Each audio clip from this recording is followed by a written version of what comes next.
दोस्तों स्वागत है आप सभी का वीडियो के अंदर। तो आज हम बात करने वाले हैं जो पशु परीक्षर है उसके एग्ज़ाम को लेकर। तो आप लोग जानते हैं कि पशु परीक्षर का एग्ज़ाम हुआ था, फिर इसका रिजल्ट आया था और रिजल्ट इसका किस तरीके से आया था, किस तरीके से कैंडिडेट क्वालिफाई किए गए थे। फिर एक दोबारा जो डीवी हुआ था उसके लिए अलग से लिस्ट आई थी। तो ये सारा का सारा प्रोसेस हुआ था। तो आपने उसमें कुछ अजीब तरह की चीज़ें देखने को मिली थी, इतने सारे कैंडिडेट पास कर दिए गए थे। तो भाई लॉजिकल चीज़ें थी। तो अभी क्या है, इसके डीवी चल रहे थे, डीवी की डेट आ गई थी, कुछ का तो डीवी हो गया था। लेकिन अब क्या है, जो वैकेंसी थी वो हाई कोर्ट में चली गई थी, केस कर दिया था किसी ने। तो हाई कोर्ट ने अब जो पशु परिचय की वैकेंसी है उस पर अब रोक लगा दी है। हाई कोर्ट ने अब इस पर रोक लगा दी है। पर रोक क्यों लगाई है, हाई कोर्ट ने इसके पीछे क्या रीज़न दिए हैं, तो उसी चीज़ों के बारे में हम वीडियो के अंदर डिस्कस करने वाले हैं। तो इसमें आप लोग जानते हैं कि वैकेंसी 6,000 से ज़्यादा वैकेंसी थी। इसमें एक सीधा सा कारण बताऊं तो इसमें ये बताया गया है कि एक ही शिफ्ट से बहुत सारे कैंडिडेट पास हो गए हैं और इसके पीछे कोई यहाँ पारदर्शिता भी नहीं है कि किस तरीके से पास किया, क्या कुछ इसमें रीजन रहा है। तो सबसे पहले अगर हम बात की जाए कि किस तरीके से चीज़ें हुई थी, तो रजिस्ट्रेशन की बात करें जैसे थोड़ा बहुत, तो 17 लाख ने यहाँ पे फॉर्म भरे थे और यहाँ पे 10 लाख ने वो एग्ज़ाम देने आए थे। अब पास कितने कैंडिडेट को किया था, तो यहाँ पे 6,000 वैकेंसी के लिए टोटल 4 लाख कैंडिडेट को पास किया था। तो ये पहली बार हुआ है कि 6,000 वैकेंसी के लिए 4 लाख कैंडिडेट को यहाँ पे पास किया। तो यहाँ लगभग 65 गुना यहाँ पे कैंडिडेट लिए, मोटा मोटी कर लेकर चलूँ तो मैं 65 गुना, 60 से 65 गुना यहाँ पे ले सकते हैं। तो इतने ज़्यादा कैंडिडेट यहाँ पे लिए गए, तो जो किया है अपने आप में एक इलॉजिकल है। यहाँ पे इस चीज़ का कोई सेंस नहीं निकलता है कि 6,000 के लिए 4 लाख कैंडिडेट को पास किया जाए। तो ये तो क्या है, सीधा से मतलब यही हो गया कि जितनों ने पेपर दिया है उनको पास कर दियो। ये तो एक सीटी की तरह हो गया था। तो ये एक गलत चीज़ थी जो कि नहीं होना चाहिए थी। आज तक ऐसा नहीं होगा।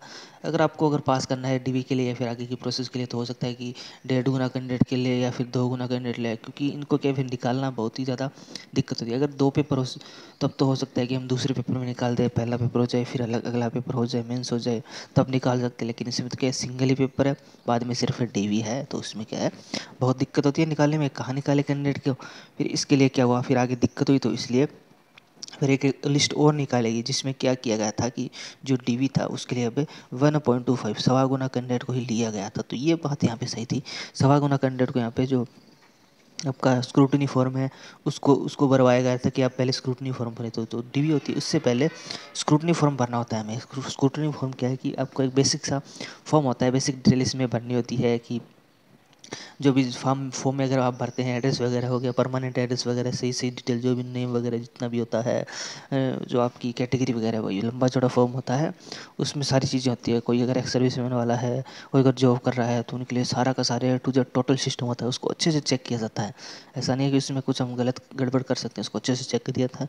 तो उसके लिए कैंडिडेट को यहाँ पे 1.25 गुना, 6,000 का 1.25 गुना यहाँ पे लगभग अगर बात की जाए तो 10,000 कैंडिडेट को यहाँ पे बुलाया गया था। इसकी अलग से लिस्ट जारी की गई थी कि यहाँ कभी इन 10,000 कैंडिडेट का अब आगे डीवी होना है। और डीवी की डेट कितनी थी, तो डीवी की डेट 21 अप्रैल से लेके 15 मई तक डीवी की डेट रखी गई थी। तो कुछ एक का तो डीवी हो गया था और कुछ का तो बाकी रहा था। इसी बीच में क्या, हाई कोर्ट का आदेश आ गया कि अब क्या है, अब आपको इसमें कुछ यहाँ पे करना होगा। और जो कैंडिडेट नहीं आ पाए थे उनकी अलग से व्यवस्था की गई थी। ये यहाँ पे चीज़ बताई गई है कि अगर आप नहीं आ पाए तो ऐसा आपको ये चीज़ करनी होगी। तो फिर आगे हाई कोर्ट ने इसमें क्या किया, तो हाई कोर्ट का अभी जो फैसला है उसको अब 2 जुलाई तक यहाँ पे आगे रखा गया। अगला जो फैसला है वो 2 जुलाई को आएगा। तो 2 जुलाई को जैसे ही कोई फैसला आएगा तो उस पर अलग से वीडियो यहाँ पे बना देता हूँ।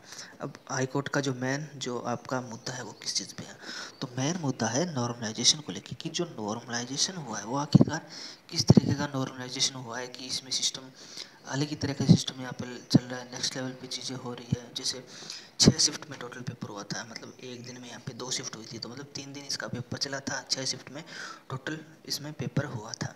अब इसमें जो नॉर्मलाइजेशन वो हुआ किस तरीके से है, तो हुआ ये है कि जैसे एक तो पहली शिफ्ट होगी, एक है चौथी शिफ्ट होगी, सॉरी, पहली और चौथी शिफ्ट है उसमें कैंडिडेट का चयन बहुत ही कम चयन कैंडिडेट हुआ है। मतलब इसमें नए के बराबर कैंडिडेट का चयन हुआ है। तो जनरल वाले कैंडिडेट तो इसमें पास हुए ही नहीं है। लेकिन जो छठी शिफ्ट थी उसमें यहाँ पे 1,268 कैंडिडेट यहाँ पे चयन हुए हैं।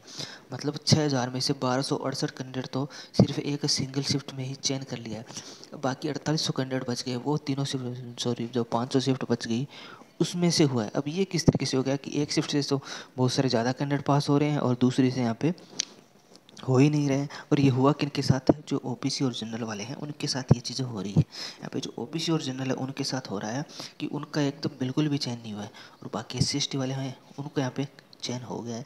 अब ये किस तरीके से हुआ है, तो ये सब बता रहे हैं कि कहीं जो आपका नॉर्मलाइजेशन है इसी वजह से ये हो रहा है।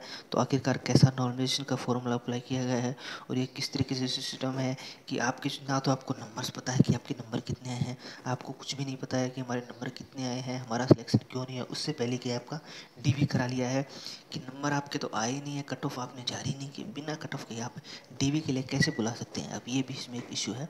होता क्या है कि एग्ज़ाम होता है, फिर क्या आता है इसका जो रिज़ल्ट है वो आता है, आंसर की आती है, फिर बाद में फिर थोड़े दिन बाद में इसका क्या है रिज़ल्ट आता है, इसकी कट ऑफ आती है कि हाँ कट ऑफ इसकी इतनी रही है और आपके नंबर इतने हैं, तो फिर आपका इस वजह से सिलेक्शन नहीं हो पाया। आपको पता चल जाता है, आप सेटिस्फाई हो जाते हैं कि हाँ भाई मेरे इतने से नंबर हैं, इतने मेरे नंबर बढ़े हैं नॉर्मलाइजेशन में, या फिर इतने इतने मेरे नंबर घटे हैं। तो ये सिस्टम इसमें होता है। यहाँ पे ऐसा कुछ भी नहीं है, एकदम पूरी की पूरी धांधली की जैसे चीज़ें चल रही हैं कि बहुत सारे कैंडिडेट को पास कर दो बेवजह बिना मतलब कि, फिर से दोबारा लिस्ट निकालो, फिर DV करा दो, ना ही उनको नंबर पता है ना ही उनको कट ऑफ पता है, सिर्फ सीधा लिस्ट में नाम दे दो। तो कहीं ना कहीं एक धांधली की तरफ ही इशारा लेके चल रहा है। तो इसी वजह से हाई कोर्ट ने अब इस पर रोक लगा दी है, कट ऑफ जारी होगी, अच्छे से ढंग से बढ़िया से काम होगा, फिर ये आगे की प्रोसेस में रहने वाली है। तो कुछ इस तरीके से चीज़ें यहाँ पे चल रही है जो कि अपने आप में बहुत ही ज़्यादा गलत हो रही है। तो हो सकता है कि हाई कोर्ट के अगले ऑर्डर में कुछ नया हमें देखने को मिले, कुछ बढ़िया से यहाँ पे आ जाए, जिससे क्या जो कि डिजर्व कैंडिडेट है, जो अपने आप में समझ रहे थे कि हाँ मेरा सिलेक्शन हो गया, मेरा सिलेक्शन तो हो गई, उनका पेपर अच्छा हुआ, तो हो सकता है कि उनका भी यहाँ पे सिलेक्शन हो जाए। अभी नॉन सिलेक्टेड है, नॉन सिलेक्टेड से आप सिलेक्टेड में भी आप जा सकते हो। तो आप अपने बढ़िया आगे की जो भी तैयारी है वो तो चालू ही रखिए, बाकी इसमें भी आपका कुछ हो सकता है कि आपका सिलेक्शन हो जाए। तो ये था जो हाई कोर्ट को लेकर वीडियो, इसमें कि सॉरी जो रहा पशु परिचर है उसको लेके कि हाई कोर्ट ने इस संबंध में क्या कुछ कहा है, किस तरीके से चीज़ों के बारे में बोला है। आई होप कि आपको जानकारी पसंद आई होगी। तो अगर जानकारी आपको पसंद आ रही है तो आप लोग जो चैनल है उसको सब्सक्राइब कर सकते हैं, साथ ही आप लोग वीडियो को लाइक भी कर सकते हैं, और चाहो तो आप लोग शेयर भी कर सकते हैं। तो धन्यवाद, मिलते हैं नेक्स्ट वीडियो में।